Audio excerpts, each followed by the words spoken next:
o programa Entre Elas, na primeira edição do programa Entre Elas, aqui da Escola Superior de Advocacia de São Paulo. Um prazer enorme estar aqui com vocês. Em 2020, no meio da pandemia, a gente conseguiu esse grande projeto. E para inaugurar a primeira edição do Entre Elas, um programa voltado para a temática aí com mulheres, então a gente só vai receber mulheres incríveis para falar sobre temas incríveis. E para inaugurar, nós teremos a professora e doutora Lúcia Reinert, que é defensora pública do Estado de São Paulo, professora da pós-graduação em Direito Internacional Aplicado da EBRAD, que tem a patronessa, a professora Flávia Pelvezan, professora de cursinhos, enfim, uma grande especialista no tema de direitos humanos, que vai ter aí um encontro conosco para partilhar seus conhecimentos. Aproveitem essa oportunidade de aprender próximo da professora Lúcia. Professora Lúcia, muito obrigada, minha querida amiga, companheira de projetos. É sempre um grande prazer falar com você nesse momento só virtualmente, mas é sempre um prazer estarmos reunidas aqui. Muito obrigada por estar no programa Entre Elas. Primeiramente eu queria agradecer mais uma vez a oportunidade de estar aqui com você. Você sabe que é muito possível, eu nunca recuso seus convites, porque realmente eu acho sempre de uma importância muito grande. Com certeza absoluta, ter um projeto envolvendo mulheres é algo extremamente importante, principalmente no momento que nós estamos vivenciando de tantas violências e violações de direitos às mulheres. Então, sem dúvida alguma, nós temos um espaço só nosso, um espaço destinado pelas mulheres, para as mulheres e para toda a sociedade, que cada vez mais nós tenhamos mais voz, mais espaço para a gente poder dialogar. Então, queria parabenizar todo o trabalho da ESA, da OAB, em nome da professora Paula Danese, agradecer mais uma vez o convite e me colocar à disposição de todos. Quem, como a Paula mesmo disse, sou defensora pública aqui em São Paulo, eu tenho um Instagram, o @bora_defensorá, e eu estou sempre à disposição de vocês para a gente dialogar sobre essa temática de direitos humanos, sobre acesso à justiça, também, quem sabe, a possibilidade de querer ingressar no concurso de defensoria. Como a própria Paula falou, eu também participo da pós-graduação de Direito Internacional, que também tem a supervisão da professora Paula Danese. Também legal de vocês irem participando, também cada vez mais fazendo parte desse núcleo que envolve a promoção, a proteção e efetivação dos direitos das mulheres. Então, mais uma vez, Paula, muito obrigada pelo convite, pela oportunidade de estar aqui hoje. Eu que agradeço, professora Lúcia. E aí, já trazendo essa temática que você mencionou, a questão das mulheres, a questão de acesso à justiça, a gente enxerga, né, todo dia no jornal, infelizmente, sai alguma notícia relacionada com o feminicídio, com violência obstétrica, com questão de desigualdade salarial. E aí, professora Lúcia, como que você enxerga essa questão do acesso à justiça com essa perspectiva aí da mulher? Bom, eu falo que é um tema, na verdade, bem caro, né, à sociedade brasileira, porque, infelizmente, a gente tem uma questão ainda muito cultural, né, infelizmente, esse grande preconceito e discriminação em relação às mulheres acaba perpetuando violações de direitos, porque muitas vezes as pessoas não sabem que elas estão tendo o direito delas violados. Isso a gente observa muito na questão voltada à violência obstétrica. Muitos casos que chegam ao conhecimento da Defensoria Pública, muitas vezes as mulheres não sabem que sequer viveram uma violência obstétrica.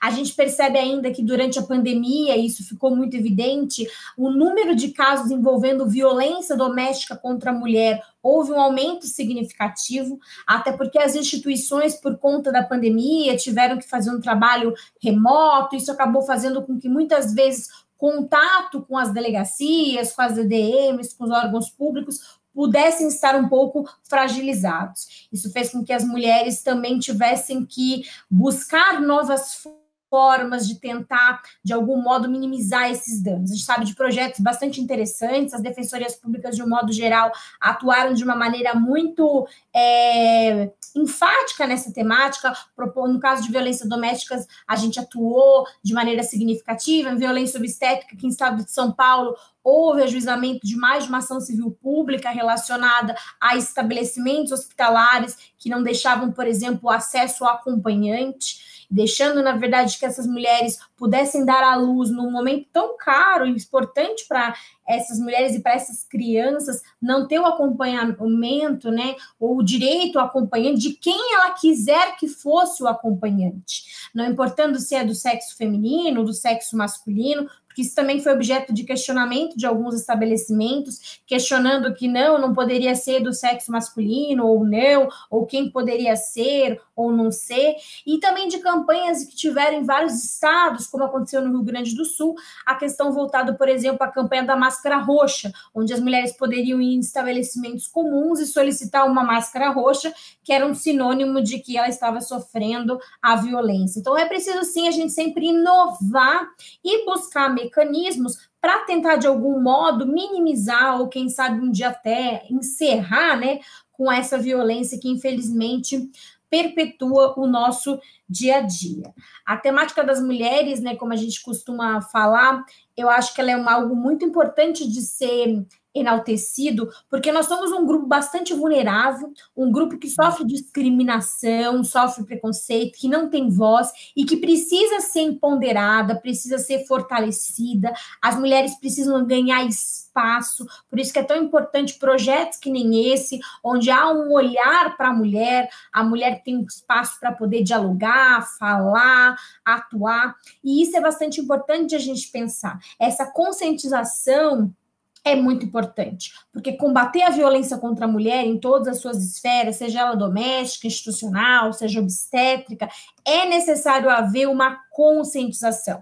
E aí é importante a gente pensar, né, não apenas do ponto de vista constitucional, mas também em tratados internacionais de direitos humanos, né, da importância que tem nós termos uma instituição destinada a promover os direitos das mulheres. E como eu costumo dizer, a gente não tem que tentar restringir ou selecionar uma ou outra instituição. O legal seria se a gente conseguisse criar uma rede, né, uma rede protetiva, uma rede que conseguisse se comunicar de uma maneira acertada para fazer com que aquela mulher pudesse, desde o primeiro momento, ou melhor, até mesmo da ocorrência da violação daquele direito, ser devidamente orientada, conscientizada, saber que órgãos poder procurar, como ela vai conseguir resolver. Isso, claro, com a pandemia que nós vivenciamos, com a questão toda relacionada à emergência de saúde pública, isso ficou mais evidente. E é preciso, sim, pensar em medidas que vão cada vez mais respeitar a dignidade, os direitos humanos, as liberdades fundamentais das pessoas. Então, sem dúvida alguma, a gente pensar nessa questão do acesso à justiça é algo muito importante. Essa questão do papel do acompanhante, ele é muito caro à nossa sociedade, porque se nós pararmos para pensar, a Lei Federal 11.108 de 2005, ou seja, uma lei de quase 15 anos, não faz nenhuma distinção entre mulheres, né? E a gente precisa pensar que o acompanhante, ele não pode ser visto como uma visita. Ele exerce um papel diferente, inclusive neste momento que a mulher está vivenciando. E esse direito da parturiente a um acompanhante é um direito internacionalmente assegurado. E é importante que isso seja devidamente recomendado. Se nós formos ver a questão da Organização Mundial da Saúde, houve uma publicação em 2018 de diretrizes e padrões globais de atendimento às mulheres grávidas. Inclusive, havia entre essas recomendações os cuidados durante o parto para uma experiência de parto positiva. E tinha, sim, a previsão de um acompanhante, justamente porque ele dava mais conforto, mais apoio, um instrumento necessário, inclusive, para garantir que essa mulher não venha a sofrer nenhuma forma de violência obstétrica. Quando a gente pensa também na Convenção sobre a eliminação de todas as formas de discriminação contra a mulher, que foi ratificada pelo Brasil, e ela é lá de 1979, né? A gente tem que saber que toda mulher tem direito a um parto, a uma assistência adequada no pré-parto, no parto, no puerpério, e aí a gente vai pensando como é importante assegurar essa assistência apropriada às mulheres, inclusive num período posterior ao parto, e de todas as questões que nós sabemos que todas as questões, não só hormonais, mas psicológicas, atingem a mulher nesse momento mais vulnerável da vida delas. E é preciso a gente pensar nisso. Inclusive, quando a gente pensa na questão do direito à assistência adequada no pós-parto, a gente tem que pensar nessa questão da gravidez voltada à ideia da lactância, né? Da questão do direito ao aleitamento materno, ligado também à questão da alimentação, que a gente sabe que, infelizmente, as mulheres, mais uma vez, também sofrem discriminação em relação a esse direito. Quando a gente conversa sobre isso, a gente escuta, mas as mulheres não podem amamentar em estabelecimentos públicos. Como assim elas não podem amamentar em estabelecimentos públicos? Não há uma restrição de espaços, primeiramente porque se trata de um direito não apenas da mulher, mas também da criança, né, que necessita daquele alimento para sobreviver, e de que há ainda um viés sempre sexual, um viés sempre com um olhar de um outro modo, e não um olhar relacionado à importância que é esse convívio mulher e filho e filha. Então, acho muito importante a gente ter esses diálogos para a gente, né, Paula, ir conversando. Acho que essa questão do acesso à justiça é algo que a gente precisa debater bastante, até porque a gente tem que pensar que muitas vezes as pessoas não fazem as devidas reclamações devidas. Então, por exemplo, durante a pandemia, nós recebemos alguns comunicados, inclusive até pelo meu Instagram, as pessoas comentam, por exemplo, professor, estamos no Outubro Rosa, vários estabelecimentos públicos estão com a cor rosa, mas quando vai tentar marcar o exame não consegue. Exatamente, não tem o menor sentido você ter toda uma campanha voltada à conscientização, à promoção, e chegar num estabelecimento de saúde e você não conseguir fazer o exame necessário. E aí é preciso que essas instituições tomem conhecimento disso, sejam devidamente comunicadas por meio das ouvidorias, registrado no Ministério Público, na Defensoria, para que haja, sim, uma organização, um registro dessas ocorrências, para que sejam tomadas as medidas, eventualmente judiciais cabíveis, ou inclusive medidas tipo extrajudiciais, mas criando políticas públicas efetivas, porque não adianta a gente simplesmente ter uma campanha, é preciso que ela tenha como ser devidamente cumprida, né, devidamente implementada. Então, acho que além da questão da conscientização, que é muito importante, porque a questão da conscientização está ligada à ideia da voz, do poder, do empoderamento, é preciso também dar os instrumentos, né, necessários para que a pessoa consiga devidamente efetivar aquele direito. E aí, se eventualmente não obtiver, do ponto de vista extrajudicial, procurar a Defensoria, o Ministério Público e as instituições cabíveis para as proposituras de eventuais demandas judiciais. Então, acho que é um tema bem importante, né? Que a gente pode ir dialogando aqui, né? Bastante sobre essa série que a gente costuma fazer e dialogar sobre os direitos humanos. Porque é isso, a gente percebe o quão a violência contra a mulher é algo nítido. Tanto é, né, Paula, se a gente pensar na Agenda 2030 da ONU, a gente tem várias diretrizes voltadas a essa questão do tipo, a não violência contra as mulheres, a não discriminação de mulheres e meninas. Se a gente for pensar na questão da própria, como é que chama? Esterilização forçada, que a gente tem que pensar que isso é um absurdo e que não deve ser feito, a questão da laqueadura, e a questão do aborto, e tantos temas que eu falo que as mulheres sofrem desde o momento em que elas vêm ao mundo, né? Ao longo da vida, a gente vai passando por várias fases, inclusive a própria Corte Interamericana, né, de Direitos Humanos já falou sobre isso, né, sobre o estado de impacto desproporcional, que nós sofremos muitas vezes pela condição de ser mulheres. Então, é preciso, sim, promover igualdade, é preciso promover uma igualdade real, né? Não uma igualdade meramente formal, mas efetiva. Você falou da questão salarial, isso também é uma questão que a gente não percebe isso nos órgãos públicos, né? Mas a gente sabe que no setor privado isso acontece. Essa questão voltada muitas vezes ao direito à mulher a ter a licença médica, né? Mas a gente sabe que nem sempre essa licença não é médica, a licença gestante, agora me fugiu o nome. Maternidade. A licença maternidade. Coisa de grávida da Alice, esquece de falar. A licença maternidade, você se questionar, assim, em que momento você consegue engravidar, que momento você não consegue, porque no serviço público independe, mas no serviço privado a gente sabe que não é bem assim. Então ainda há um preconceito muito grande com as mulheres, com a questão dos espaços que se ocupam, grandes cargos de poder, geralmente são mulheres que acabaram não tendo família, não constituindo filhos, porque há um olhar muito grande. Ah, se a mulher faz isso, a mulher não é organizada. Mas o homem... Então, ainda uma diferença muito perceptível. E por isso que eu volto a dizer, eu acho que é importante ter canais, assim, que a gente possa perceber da importância das mulheres. Porque as mulheres precisam ganhar voz, elas precisam ganhar espaço, e isso com certeza vai fazendo com que haja um efeito dominó. No momento em que a gente vai angariando novos espaços, a gente vai trazendo também o nosso olhar, talvez haja uma maior sensibilização, de perceber que sim, nós temos, né, a possibilidade de promover mudanças, né, inclusive culturais, né? Acho que é um pouco nisso.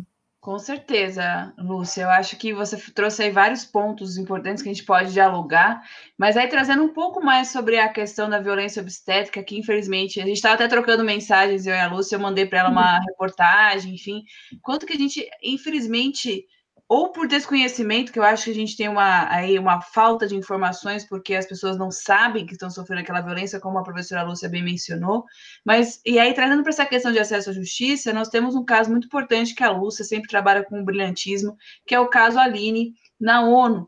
E aí, Lúcia, se você pudesse contar um pouco sobre esse caso, porque ele envolve muito essa questão realmente da violência contra a mulher, né, da violência obstétrica, e aí também essa questão de acesso à justiça, que o direito nacional não deu uma resposta, ainda bem que a gente tem o direito internacional para dar aí um subsídio nesse ponto. Então, professora Lúcia, se você pudesse esclarecer um pouco mais, porque às vezes as pessoas ouvem, o caso Aline, mas o que foi o caso Aline? Por que o caso Aline é tão importante para nós? Como é que a gente poderia justificar? Com certeza você vai falar bem melhor que eu, hein, Paula? Eu acho que a gente pode fazer uma inversão aqui.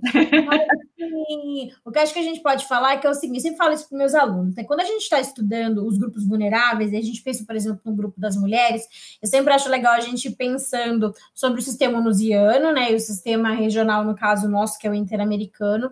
Aí vale a pena dividir entre a comissão e a corte interamericana, até para a gente ir sabendo como promover e proteger os direitos das mulheres nas diferentes instâncias. Então, o caso Aline Pimentel foi um caso que teve a repercussão junto ao sistema onusiano de direitos humanos, né?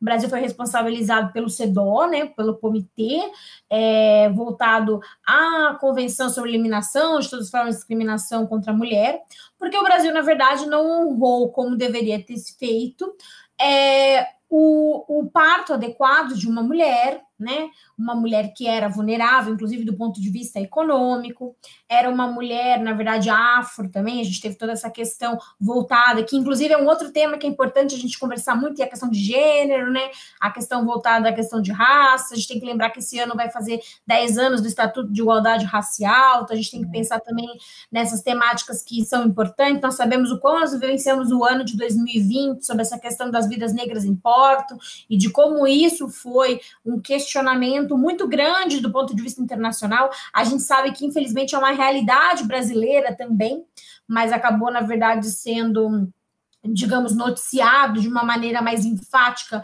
pelo que ocorrido nos Estados Unidos, mas a gente sabe que, infelizmente, é uma realidade que ocorre no nosso cotidiano, inclusive nas comunidades mais carentes, né? Não só do Rio de Janeiro, como do nosso próprio país. E aí o caso Aline Pimentel, ele teve essa relevância, justamente porque o Brasil acabou, na verdade, não se comprometendo adequadamente a assegurar essa mulher o direito a um parto adequado, o respeito ao direito dela de ser devidamente orientada, de poder fazer com que ela pudesse ter todos os direitos a ela consagrados e assegurados. É o que eu estava falando para vocês. Quando a gente pensa na questão do direito à violência obstétrica, o direito à violência, não, o direito a não ter violência obstétrica, a gente precisa pensar exatamente nisso, né? No direito que nós temos de ter um parto devidamente adequado, em se respeitar esse direito. E aí, quando a gente pensa na questão da Aline Pimentel, a gente pensa, bom, o Brasil foi responsabilizado internacionalmente, então ele tem que assumir um compromisso interno de honrar.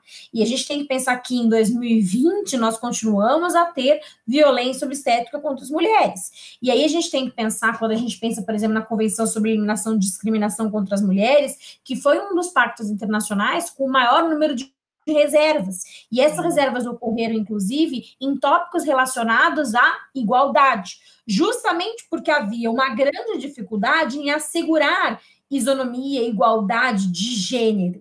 E, com certeza, isso foi e é ainda um grande discriminante, o que faz com que muitas vezes as mulheres não tenham o acesso adequado à saúde ou o acesso adequado a políticas públicas. Então, o caso Aline Pimentel, ele teve essa relevância muito grande, porque o Brasil foi, dentro do sistema ONU-Ziano de direitos humanos, responsabilizado. Até a gente tem que pensar na questão das políticas públicas voltadas para as mulheres, pensar justamente nisso, de que não importa se a gente vai retirar o termo violência obstétrica ou não, que isso foi um tema bastante criticado, né? Porque às vezes quando se pensa em violência obstétrica, imagina-se que um médico quer fazer violência. Muitas vezes o médico não percebe que a ausência de informação, a ausência de conscientização, a ausência de comunicar adequadamente os efeitos são formas de violência obstétrica.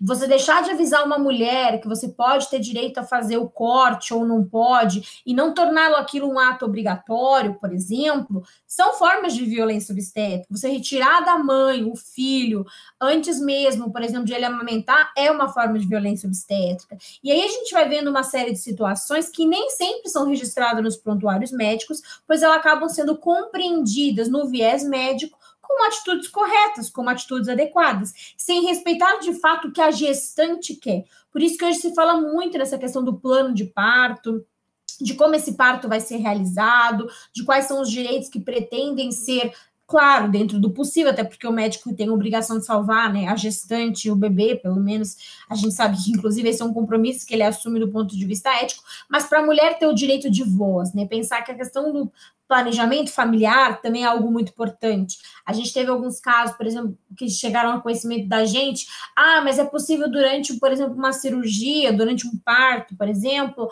fazer uma laqueadura? Como é que funciona? Mas vai fazer laqueadura por quê? Porque a pessoa tem X filhos. A gente tem que pensar que o planejamento familiar é um direito e que não é possível a limitação.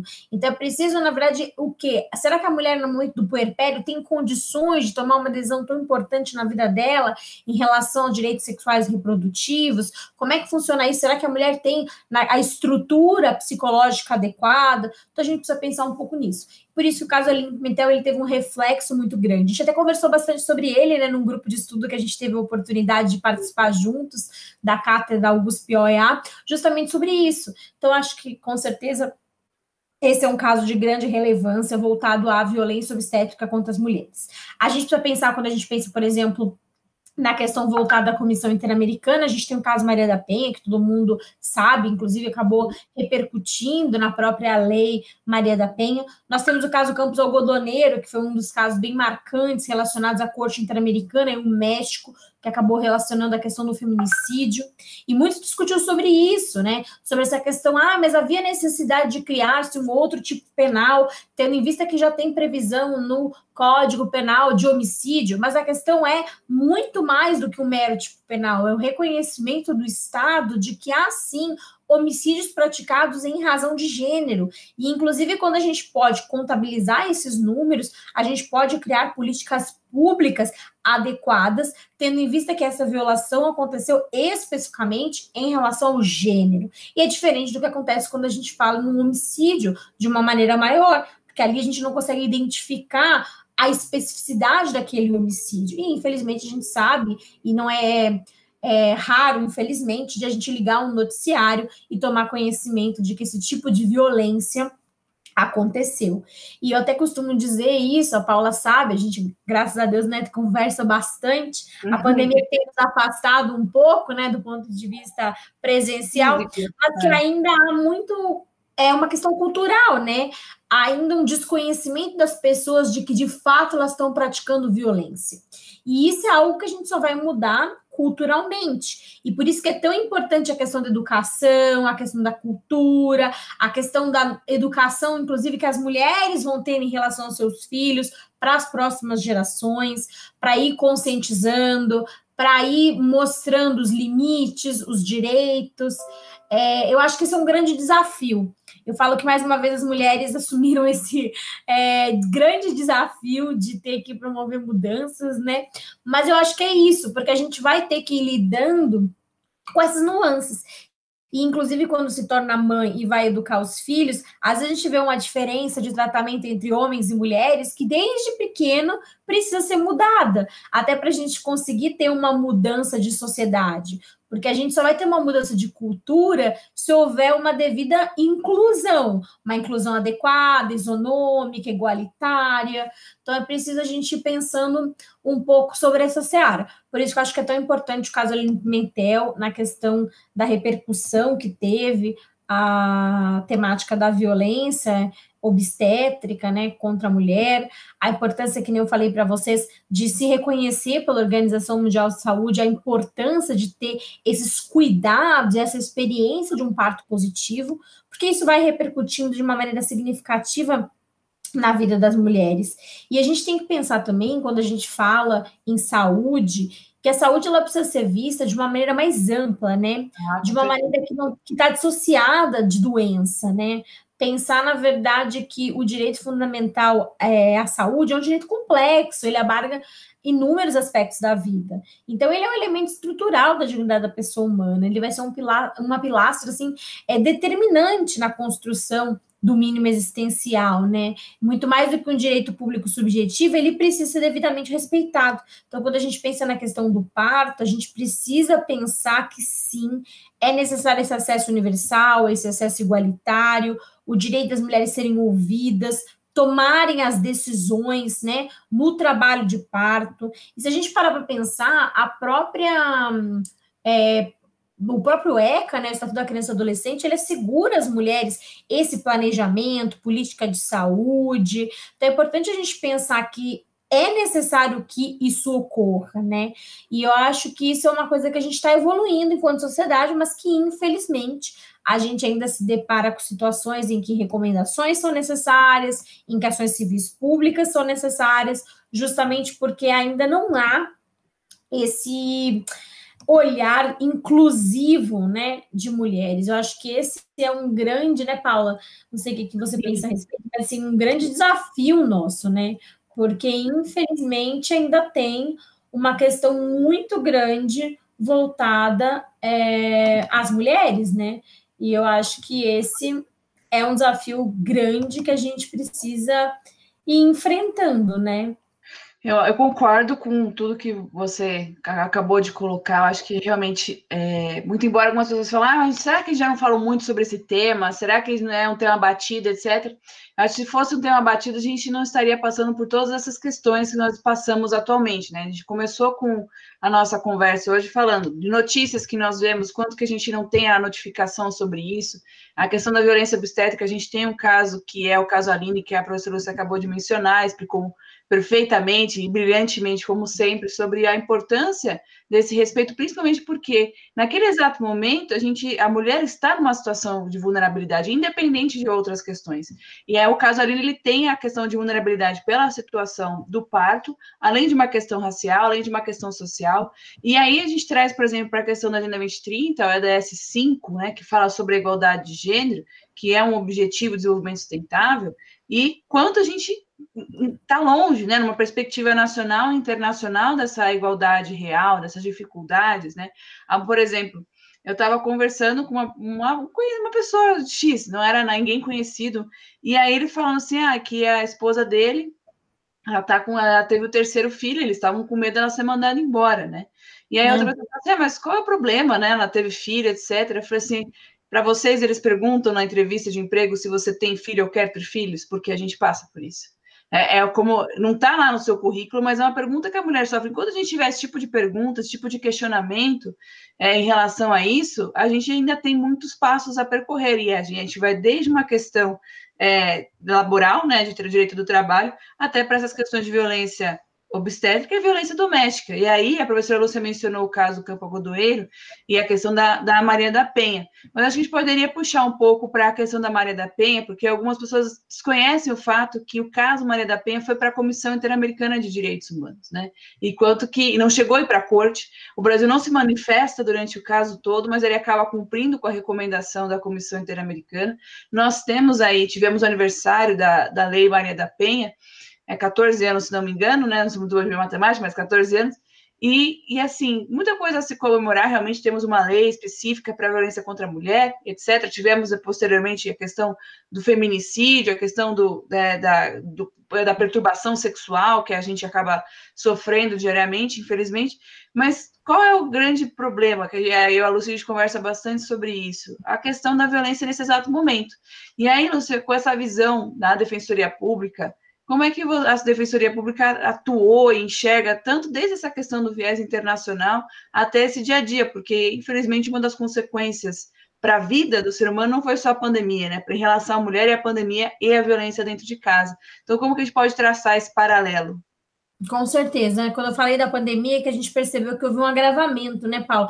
Porque a gente percebe que, assim, eu falo, esse ano foi bem intenso, a gente parar para pensar para todas as instituições, até acho que o judiciário conseguiu sair muito bem com essa questão das audiências remotas e com essa questão da própria atuação. Claro, a gente sabe que toda mudança implica em críticas, implica em mudanças, mas houve, na verdade, uma certa tentativa, e eu até acho que foi bastante positiva, no sentido de dar uma continuidade aos processos, né? De evitar que houvesse o descumprimento das medidas protetivas, que pudesse assegurar o acesso a essas mulheres, inclusive na possibilidade de solicitar as medidas. E quando a gente pensa na defensoria, a gente tem que pensar que a defensoria ela é uma instituição constitucionalmente prevista para essa função, né? A gente vai exercer a defesa, a promoção das mulheres, né? A gente é a instituição constitucionalmente, inclusive, legitimada para exercer a defesa dos interesses individuais e coletivos da mulher vítima de violência doméstica e familiar. Se a gente for olhar a recomendação geral número 33, né, do CEDO, ele estabelece assistência jurídica pela defensoria como um elemento crucial na garantia que os sistemas de justiça sejam economicamente acessíveis às mulheres, até porque as mulheres necessitam dessa voz, desse espaço. E a Defensoria Pública ela tem atuado não apenas do ponto de vista judicial, que é o que muitas vezes as pessoas imaginam, mas extrajudicialmente, fomentando e participando junto com os órgãos públicos, buscando, por exemplo, espaços onde hajam delegacias, onde haja instalação de delegacias fora dos horários de expediente regular, porque a maior forma de parte de violência não acontece, né, no horário comercial, ele acontece no momento de convívio, muitas vezes aos finais de semana, em momentos de feriado.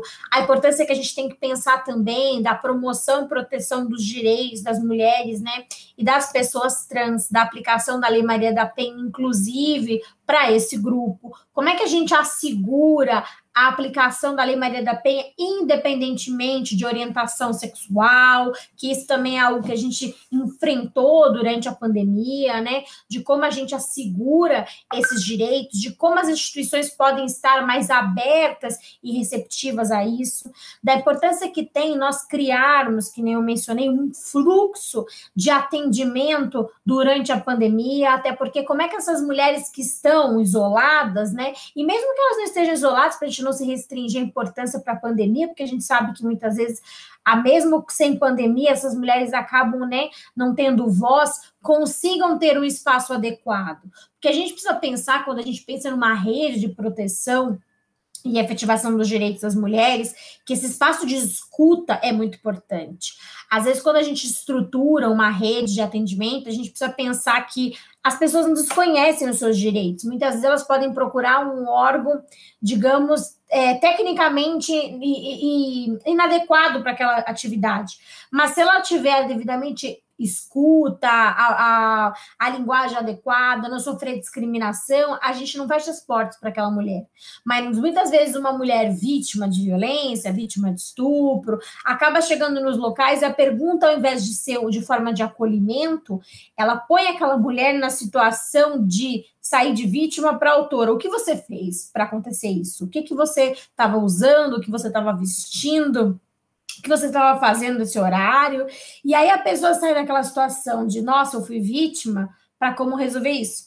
Que aí a gente entra naquelas questões, por exemplo, voltada à lei da importunação sexual, a questão voltada à lei do minuto seguinte, que era uma lei de 2013, que houve uma campanha bem engajada no Ministério Público Federal, há um ano atrás, que era exatamente isso. Os estabelecimentos públicos, eles devem, num primeiro momento, assegurar à mulher o devido acolhimento, a não lavratura do boletim de ocorrência como medida precípua, né? Mas o acolhimento daquela mulher que sofreu a violência, sofreu o abuso, ser devidamente tratada, orientada, receber os cuidados médicos necessários. Isso faz com que as mulheres se sintam também mais acolhidas. Agora, elas chegam no estabelecimento médico, começa um monte de questionamento, um monte de pergunta, uma preocupação só do ponto de vista punitivo, do ponto de vista penal, sem ter esse olhar humano em relação às mulheres. Isso faz com que haja uma dificuldade das mulheres também terem vozes. E isso eu acho que é algo que a gente precisa, enquanto sociedade,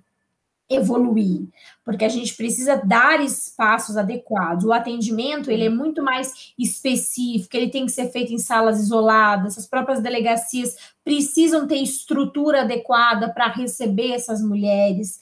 É preciso, sim, pessoas que estejam capacitadas, que tenham conhecimento não só do ponto de vista formal, mas do ponto de vista humano, sabe, de acolher devidamente essas mulheres. Então, que nem você falou, e eu concordo, a gente não pode pensar, é um tema batido. Não, que antes fosse um tema batido, mas infelizmente ele é uma realidade. Se a gente desligar hoje a nossa conversa e botar no Google, a gente vai ver quantas mulheres só hoje sofreram violência doméstica. Quando teve aquela campanha do Ministério Público, da lei do minuto seguinte, é porque foi feito na época uma pesquisa de que a cada um minuto uma mulher era vítima de violência sexual, de estupro. Aí você pensa assim, meu Deus, como a gente lida com isso? E não são todos os casos que chegam ao judiciário. Mas por que não chegam? Porque muitas vezes a mulher não consegue ter voz. Ela vai numa delegacia, ela tem que narrar na delegacia, ela tem que narrar no fórum, aí ela precisa ainda enfrentar muitas vezes um juiz que questiona se de fato aquilo aconteceu ou não aconteceu, como não aconteceu. Então, toda essa questão ainda bastante cultural e discriminatória precisa ser mudada. E com certeza os direitos humanos, eles entram nesse cenário, porque a gente tem, inclusive internacionalmente, né, responsabilizações, que nem você mesmo falou, da Casa Maria da Penha, pela Comissão Interamericana. O Brasil não foi condenado pela Corte? Não, mas pela Comissão Interamericana o Brasil teve que assumir um compromisso, ele teve que criar uma lei, a Lei Maria da Penha também, salvo engano, é isso que você falou, tem 14 anos, também sou ruim de matemática, né? A gente dispensa, né? Porque eu brinco, esse não é o nosso forte mesmo, mas é por isso, a gente tem que ir pensando em quantas formas de violência a gente vai tendo. E se a gente parar para pensar, a violência doméstica, ela muitas vezes acontece, inclusive, nas relações, né? A gente não precisa estar no mesmo espaço doméstico, então a violência contra a mulher, ela pode acontecer hoje com esses programas não, né? Esses aplicativos de relacionamento e tudo, a gente vê que acontece essa forma de violência. Mas não teve relação íntima de afeto. Gente, relação íntima de afeto é qualquer forma de relação. Já tive audiência em que a pessoa responde, mas eu só ficava com ela. Não importa, não deixa de ser uma relação íntima de afeto. O afeto, ele precisa ser compreendido numa outra perspectiva. Então, acho que esse olhar ainda muito distante do lado humano, ainda ele é necessário. E eu acho que isso só vai acontecer a hora que a gente tiver realmente uma inclusão, um olhar igualitário, uma sensibilização. As mulheres precisam ocupar os cargos de poder, as mulheres precisam assumir espaços, porque sim, as coisas vão mudar. Mas é que a gente percebe muito isso, assim, o quão ainda é muito discriminatório. Isso que você falou do filho, é uma realidade, assim, é sempre uma perspectiva, a mulher não vai dar conta, e por que a mulher? Mas o homem ajuda, por que ele ajuda? Ele não é pai? Por que ele não divide as responsabilidades? Por que a mulher tem que chegar em casa e ainda fazer os afazeres domésticos e não dividir? Então, assim, eu acho que, e o mais triste que eu vejo, assim, isso é uma visão minha, é quando eu vejo a discriminação de mulher com outra mulher. Para mim, então, isso é o ápice. Quando você vê que, assim, as outras mulheres não têm um olhar acolhedor e inclusivo de outras mulheres. E aí você vê que é um negócio cultural. Está enraizado naquela pessoa de uma forma que ela vê aquele contexto sem ter discriminação, sendo que tem. Então, a gente vivencia esse lado discriminatório cotidianamente. E isso vai ser possível de mudar a hora que a gente tiver espaço que nem esse que nós estamos tendo hoje, de conversa, de diálogo, de conscientização, de mostrar que essa questão ela ultrapassa o espaço doméstico. O Brasil foi responsabilizado perante a Comissão Interamericana de Direitos Humanos. A questão da violência obstétrica saiu de um hospital público lá no interior, daquela cidade lá do Rio de Janeiro, para chegar no sistema venusiano. A questão do campus algodoneiro, que teve toda a repercussão do feminicídio, inclusive repercutiu no sistema brasileiro, né? No sentido assim, mas não tinha a ver com o Brasil. Pois é, mas quando a gente está relacionado ao OEA, todos os países acabam sendo comunicados dessas decisões, eles precisam se adequar à legislação internacional, então sim, havia necessidade de se criar tipos penais específicos, e muito mais do que tipos penais, né? É preciso dar estrutura para que isso aconteça. Em relação à Maria da Penha, é preciso que essas medidas protetivas sejam devidamente cumpridas, porque se elas não forem cumpridas, muitas vezes o resultado é o resultado morte. E aí também tem um outro diferencial muito triste, onde as pessoas acham que a violência contra a mulher é só violência física, e elas esquecem da violência psicológica, elas esquecem da violência patrimonial, elas esquecem da violência sexual, e aí é o que eu falo, volto a dizer questão cultural, e isso é algo que, assim, a gente sofre, né, eu falo, a gente sofre como mulher, como mãe, e a gente vai vendo, assim, o quão ainda é bastante discriminatório. Acho que melhorou, obviamente, nos órgãos públicos, muito mais do que nas instituições privadas, mas não quer dizer que não tenha, até porque sim, existe em qualquer órgão, em qualquer lugar, mas a gente precisa pensar muito nisso, em como resolver. Uma das grandes dificuldades dos serviços públicos, por exemplo, é a questão das substituições durante as licenças gestantes, onde não deveria ser um ônus da gestante pensar quem iria substituí-la, mas que os órgãos públicos deveriam ter funcionários ou criar uma política pública adequada para assegurar adequadamente o direito àquela mulher a exercer o direito à licença gestante. A mesma coisa em relação aos homens. Houve uma mudança legislativa possibilitando o direito à paternidade de 20 dias. Mas ainda está pendente. Não, pera. Se tem uma lei mais protetiva, se tem uma lei mais assecuratória e benéfica ao desenvolvimento daquela criança, por que não implementar aquela lei? E aí acho que a gente vai pensando nisso, né? De quão é ainda bastante discriminatório, né? Eu acho que esse é o maior ponto que eu vejo nessa perspectiva da violência, né?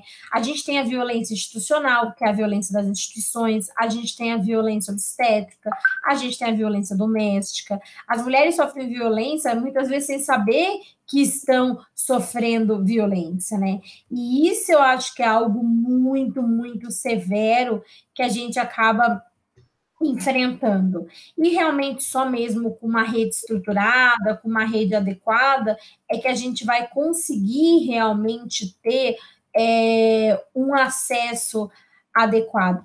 A questão voltada, por exemplo, à razoabilidade, à proporcionalidade, é algo que precisa ainda ser bastante aplicado, né?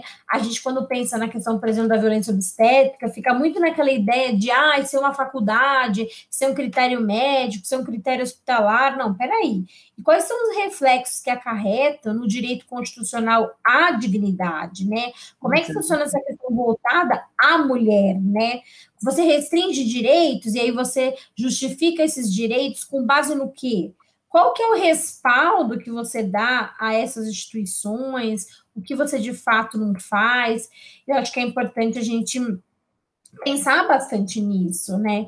Pensar nessa questão da dignidade da pessoa humana, na questão da paternidade responsável, e sem contar que a gente, assim, tem outros temas, né, que a gente fala que envolvem as mulheres, que a gente vai se estendendo. Então, por exemplo, a questão da pessoa com deficiência, mais uma vez também ser mulher. Por isso que eu falo, a gente quando mexe com vulnerabilidade, vai descobrindo, né, que a pobreza é uma das formas de vulnerabilidade, mas não é a única. E aí a gente vai estendendo essas vulnerabilidades e percebendo o quão mais as mulheres acabam cada vez mais sendo vítimas, né, dessa situação. E por isso que eu acho que é tão importante a gente pensar, né, em como assegurar um acesso justo, um acesso íntegro, acesso igualitário, Porque não é simplesmente disponibilizar meios, né? É dar concretude, é dar segurança para aquela mulher que, se procurar uma delegacia de polícia, vai conseguir ter o apoio necessário, por exemplo, para conseguir tirar aquela pessoa da casa, ou ela mesma procurar um abrigo, ou ter vaga num abrigo, ou ela não perder a guarda dos filhos, ela ser devidamente aparelhada. E não simplesmente depois do que aconteceu ser devolvida, digamos assim, e ela volta a ficar numa situação ainda mais vulnerável, né? Acho que esse é um grande desafio, É um assim, grande Paulo. desafio. Com certeza, eu concordo com você. Acho que a gente tem muito a superar. Acho que educação é um primeiro ponto, porque até a Lúcia comentou, né? São essas questões discriminatórias que a criança ela não nasce com discriminação, ela é criada no meio de discriminação e ela se torna uma pessoa aí que vai discriminar, que vai fazer diferença, etc. Então, esse novo pensar desde o do princípio é o que realmente vai conseguir mudar a sociedade nessa questão, né? A gente não tem que ter esse aumento de violência doméstica, é uma questão que deve sensibilizar, sim, a todos nós. E aí, a Luz estava falando sobre a questão também que me chamou muita atenção, né, de revitimização. A mulher já passa por uma situação de violência, seja ela qual seja, e aí quando ela vai ter que levar isso para o judiciário, ela é questionada, né? E aí a gente tem vários casos específicos, mas eu estava, por um acaso, vendo uma nova série que chama Bom Dia, Verônica, né, que é uma série brasileira que trata sobre essa questão. E aí tem determinada parte da série em que uma pessoa sofre uma violência, e a mulher é fotografada, né, a questão de ameaça, se você não fizer o que eu quero, vou colocar suas fotos na rede, etc. E aí a própria delegada que faz o papel, ela questionando, mas você estava de batom vermelho? Mas você bebeu quanto, né? Como se, assim, quanto que você colaborou para essa violência acontecer com você? Então, é um absurdo, né? Que a gente tenha que questionar a vítima daquilo, quanto que ela colaborou para ser vítima. Se ela é a vítima, porque ela não queria estar naquela situação, é por óbvio isso. Né? Então, a gente ainda precisa desconstruir muito. E a Lúcia mesmo falou, às vezes a gente não espera, porque a gente vê a questão de ser uma mulher, ela vai entender mais a minha questão. Né? Acho que não tem uma mulher na face da Terra que não tenha passado por uma situação de assédio em algum momento na vida, né? De você sair na rua, alguém te olhar de alguma forma, é uma preocupação constante. Ser mulher é uma preocupação constante. Ah, eu vou usar uma roupa assim, será que vão me levar a sério? Né? O homem, se ele usa determinada roupa, ele é despojado. A mulher, não. A mulher, se ela usa determinada roupa, tá sendo ousada, não sei o quê. Então, a gente vai desde essas microviolações até algo aí, infelizmente, que a gente enfrenta no Brasil. A gente está em um ranking altíssimo de feminicídio e de violência obstétrica. Então, são essas questões que a gente precisa trabalhar. E a professora e doutora Lúcia trabalha muito com essa questão na vivência dela, né, de ter essa conscientização. Que a Lúcia até já comentou uma vez, que a pessoa foi narrando, ela falou, mas não, ela não percebia que ela estava passando por uma situação de violência. E deve ser inúmeros casos em que a pessoa está narrando um problema e a hora que você está ouvindo, na verdade, ela está falando de outros 1000 problemas, mas ela não sabe que ela está passando por aquilo. Né? Dessa conscientização a partir da educação, né, Lúcia? Eu acho que você falou um ponto muito importante. Eu não conhecia essa série, depois até vou pedir para você me passar certinho para eu procurar, porque eu falo que às vezes eu tenho dificuldade de achar alguma coisa no Netflix, porque às vezes eu olho e falo assim, gente, achei, vou ficar assistindo até acabou a série. Mas você vê, de novo, é uma mulher que discrimina outra mulher. Isso é uma coisa que, assim, eu tenho percebido muito isso, né? É claro, não chega no que a gente está falando, mas, por exemplo, a fila preferencial. Eu já percebi, né? Que quem mais me discrimina na fila preferencial são mulheres. Aí você pensa assim, gente do céu, como assim, né? Eu tô grávida, minha barriga é evidente, e aí você pensa assim, a mulher fica irritada que eu estou na fila preferencial, salvo lugares que não cumprem a fila preferencial. Isso daí são outras questões, que eu também tenho as minhas dificuldades, que eu acho um absurdo não respeitar a fila preferencial. E tem vários estabelecimentos, não vou, obviamente, comentar aqui, mas existem. E aí você pensa assim, gente, é uma outra mulher que estava com uma criança aquele dia, ou seja, ela já passou por aquilo que eu estou vivenciando. E aí você pensa assim, e mesmo assim ela não tem a sensibilidade de perceber que ela está praticando uma forma de violência, sabe? Claro, é uma outra forma de violência, mas é uma forma de violência. Então, assim, essa questão do espaço é muito real, né? Quando a gente vê essa questão que a gente estava mencionando do seriado, mas que roupa que você fez? Mas porque é bem isso, né? A pergunta é quando a mulher comenta, porque eu apanhei, mas o que você fez para ele fazer isso? Aí você pensa assim, gente, como assim? Inverte-se o jogo num ponto que a mulher não consegue nem ter voz. E aí ela pensa assim, eu não tenho estrutura emocional, eu não tenho estrutura psicológica, eu não tenho estrutura econômica, eu não tenho estrutura. E aí eu ainda vou num órgão, depois que eu tomo muita coragem para ir lá e falar, e aí o órgão fala, não é aqui, ou não é isso mesmo. Então a gente precisa, né, ter. E essa questão das fotografias tem se tornado algo muito frequente na internet, né? E assim, inclusive, tem se criado, inclusive, obviamente, leis, porque é isso, né? A questão de, passou uma imagem, não passou. O que é passado entre duas pessoas, fica-se entre duas pessoas, não pode se transmitir para terceiros. Então, acho que ainda tem uma questão muito importante da questão da educação.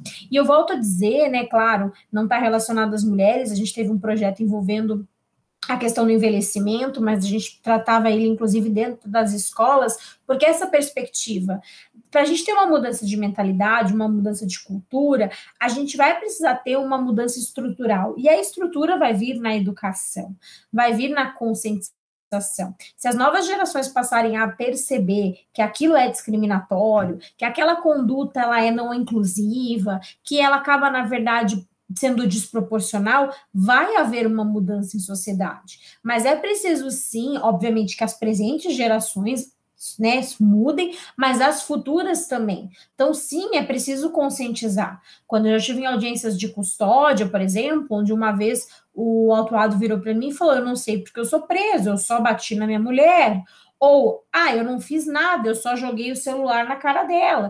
Então, são coisas assim que a pessoa não percebe que isso é uma forma de violência.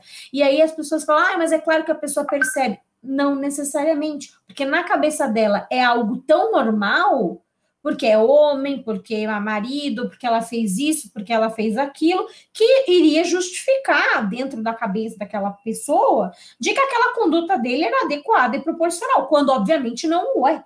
Então, a gente precisa ver que, sim, a violência contra a mulher, ela existe, é preciso que ela seja quantificada, é preciso que ela seja identificada, é preciso que haja políticas públicas adequadas e uma fiscalização adequada, para que essa mulher tenha aquele direito e aquele direito seja devidamente implementado, devidamente assegurado. E por isso que as instituições, elas têm que fornecer espaços adequados, uma escuta especializada, elas precisam, na verdade, ter esse diferencial para conseguir acolher de uma maneira inclusiva essas mulheres. E não promover, que nem você mesmo disse, a questão da revitimização, fazer com que essas mulheres sofram mais de uma vez a violência que elas ali tiveram uma violência, procuram ajuda, sofrem nova forma de violência. Não, peraí, como é que a gente faz com que essas mulheres cessem essa violência e elas possam ser devidamente acolhidas? Então, sim, exemplos não faltam. Se a gente pensar, a gente tem reflexos, que nem eu mencionei, na comissão, na Corte Interamericana, no sistema onusiano. Então, é preciso, sim, que haja essa mudança estrutural, essa mudança de mentalidade. Eu falo da importância que tem projetos não só de empoderamento de mulheres, mas também, muitas vezes, de envolvendo homens, essa questão de mudança de cultura, essa questão de você perceber isso é coisa de mulher. Por que isso é coisa de mulher? Quem disse que isso aqui é coisa de mulher? Por que você não pode fazer isso? Então, são coisas que, assim, precisam ser alteradas e trocadas, e, para a gente conseguir criar uma sociedade mais igualitária, mais inclusiva, mais proporcional, porque senão as mulheres, é o que eu disse, pela própria existência de ser, a gente vai estar sempre lutando contra a discriminação, lutando contra o preconceito, tentando se provar o tempo inteiro, sendo que muitas vezes onde a gente é vítima, a gente acaba, na verdade, deixando esse espaço para se tornar coautora de algo que a gente não fez. E aí a gente deixa de ter aquele acolhimento necessário, porque a gente passa a ser, o que você contribuiu para isso? Não, pera, a pessoa foi vítima daquilo, a pessoa foi violentada, ela sofreu uma violação. Mas, infelizmente, é algo que eu acho que ainda a sociedade ainda estamos caminhando. Acho que já teve avanços, obviamente, mas eu acredito que ainda a gente tem muito a avançar, e por isso que eu volto a insistir na importância de projetos que nem esse, justamente que levam em consideração para as mulheres. A gente observa que há muitas instituições, há muitos locais onde não há mulheres, há um número extremamente reduzido de mulheres trabalhando. Às vezes há eventos em que mulheres sequer são convidadas a participar, sequer têm espaço. E a gente precisa ir pensando assim, como a gente faz, né? Como a gente quer buscar igualdade se a gente não propicia a devida igualdade? A quantas instituições privadas, por exemplo, não têm nos órgãos de poder mulheres? Como é que funciona, por exemplo, os cargos de órgãos públicos? Isso acontece muito pouco na defensoria, porque a defensoria tem muitas mulheres, mas assim, em cargos públicos, a questão das mulheres de terem espaço, de compor, eu acho que isso é algo que a gente precisa ir cada vez mais crescendo, né? E uma coisa que me incomoda muito é que, assim, se o homem é nervoso, ele é nervoso. Se a mulher é nervosa, ela é louca. Como se louca fosse sinônimo de tudo. E louco não é sinônimo de tudo. E eu acho que isso é uma questão, inclusive, além de preconceituosa e discriminatória, que tenta tolir a mulher na essência. Porque mostra desde o início que não importa o que ela fale, ela já tem um rótulo. E sair de rótulos, de estigmas, é algo muito desafiador. Mas é algo que a gente precisa fazer. Então, eu acredito que as mulheres sim precisam se unir, precisam, como eu falei, buscar espaços adequados para ter voz e a gente criar programas, projetos, campanhas de valorização, conscientização e, acima de tudo, de inclusão das mulheres. A gente sim precisa ocupar esses espaços, esses cenários, para que a gente possa, entre nós, criar cada vez mais uma sociedade também mais igualitária. Eu acho que a gente tem um papel significativo, não só como passivo, mas como agente transformador, como protagonista, de como a gente vai promover mudanças. Pelo menos eu penso assim, dessa forma, né, Paula? Tipo, acho que a gente tem que pensar no nosso papel de transformar. E eu acredito que sim, para as próximas gerações, a gente tem um papel muito significativo, muito importante, e que precisa ter espaços adequados para diálogo, para conversas. Eu fiquei assim emocionada com essa última fala. E por mais que eu e a Lúcia a gente converse sempre, eu sempre aprendo, sou abençoada, eu aprendo na fonte, né? Sou premiada, que eu tenho contato com pessoas incríveis e eu aprendo na fonte, isso é uma questão renovadora. Eu acho que ela trouxe pontos de reflexão para todos nós, né? Esse espaço que nós estamos criando de diálogo. Algumas pessoas falam, mas é uma questão simples, não é tão simples assim, né? É justamente dar voz e às vezes a gente não percebe o quanto que a gente já está rotulado e sai dessas rotulações, são difíceis, né? Então, a gente criar essas pontes de diálogo são, assim, essenciais para buscar, porque a gente tem o artigo 5º da Constituição e a gente está tão longe dele, né? E é do caput, né? No começo do artigo a gente já está longe, que é a questão igualitária que a Lúcia colocou, desde uma questão de fila preferencial até todos os outros aspectos que nós mencionamos. Então, professora Lúcia, eu só tenho a agradecer pela sua disponibilidade, pelos seus ensinamentos, por esses pontos de reflexões, os pontos de reflexões que você trouxe para nós. Acho que realmente é isso mesmo que a gente tem que pontuar. Uma horinha só, passou super rápido, agora que eu uma hora já, que sempre passa voando. E é isso mesmo, a gente chegar nesse ponto, né? O quanto a gente está contribuindo para uma sociedade mais igual ou desigual a partir da perspectiva de gênero também. Então, com certeza, você estará aqui de novo no Entre Elas, na ESA, como sempre, e eu só tenho a agradecer muito, agradecer a quem está nos assistindo, a quem vai nos assistir posteriormente.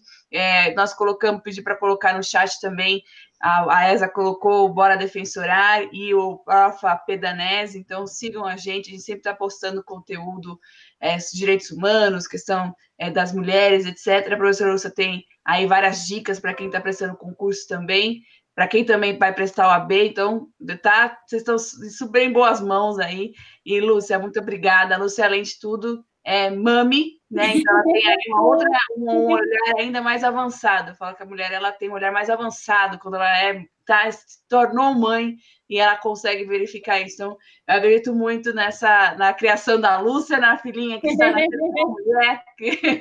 Então, eu acho que a gente está nesse caminho de mudança social. Cabe a nós termos essa contribuição. Então, Lúcia, muito obrigada. Boa semana de professora, né? Nossa semana de professora. Então, esse também é um momento especial, porque dia 15 é o nosso dia. Além de estarmos no Outubro Rosa, então vamos colocar isso para valer a pena, gente. Muito obrigada, Lúcia. Um beijo enorme e até uma próxima. Obrigada, gente. Obrigada, gente. Tchau, tchau.